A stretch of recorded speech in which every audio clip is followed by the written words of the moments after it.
Hey folks, welcome back to Game Geeks. I'm your host, Kurt Wiegel. Everything old is new again, except for me. Today we're going to be discussing Warhammer Fantasy Role-Playing. I have a confession to make at the front of this. I have never played Warhammer Fantasy. I didn't play it in 1st edition. I didn't play it in 2nd edition. I didn't play it when Fantasy Flight had it and you had to buy special cards and dice to play it. I've never understood how awesome the Enemy Within campaign is, even though everybody talks about it. So I'm coming at this from a pretty virginal point of view. This is the newest edition of Warhammer Fantasy Roleplay. It is a dark fantasy world. It's pretty dark, it's very grim. I'm avoiding saying grim and perilous because that's Zweihander's thing. So with this, you can feel Tolkien in here, but you can feel Tolkien as if he smoked 8 packs a day, was a borderline alcoholic, and said fuck it a lot. So the world itself is shaped very much like Europe. There's an empire in what would have been the Holy Roman Empire, and the forces of chaos and evil are growing. You don't have a whole lot of chance to do much about it because it's a grim and perilous RPG world. It's very easy to die, and for some reason, dwarves get mohawks. I don't get that. I'll be very upfront. But it's not for me to judge that. Wait, it's a review show. Yes, it is.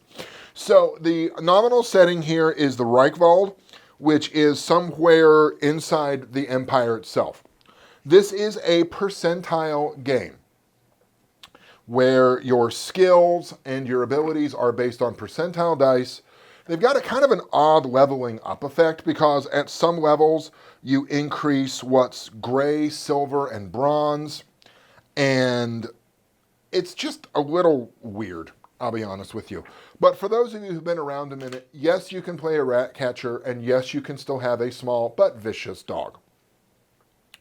The setting itself, for those of us who have never read it before, is fairly new. It has enough that it's recognizable and that I've heard enough people talk about it that I kind of know what's going on.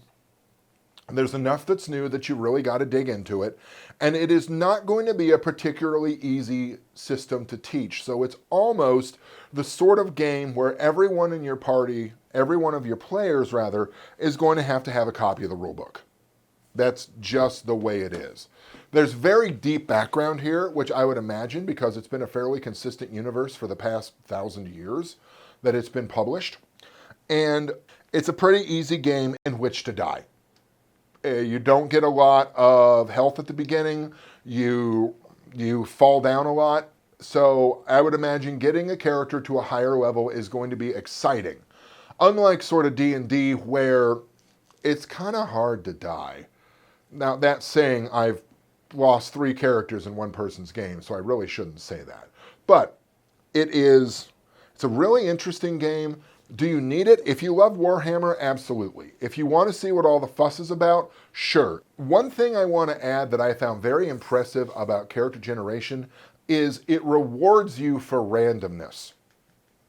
For instance, if you randomly roll all of your attributes and you keep them as is, you get bonus XP for buying up skills and special abilities. You roll the same for race, you do the same thing for your profession.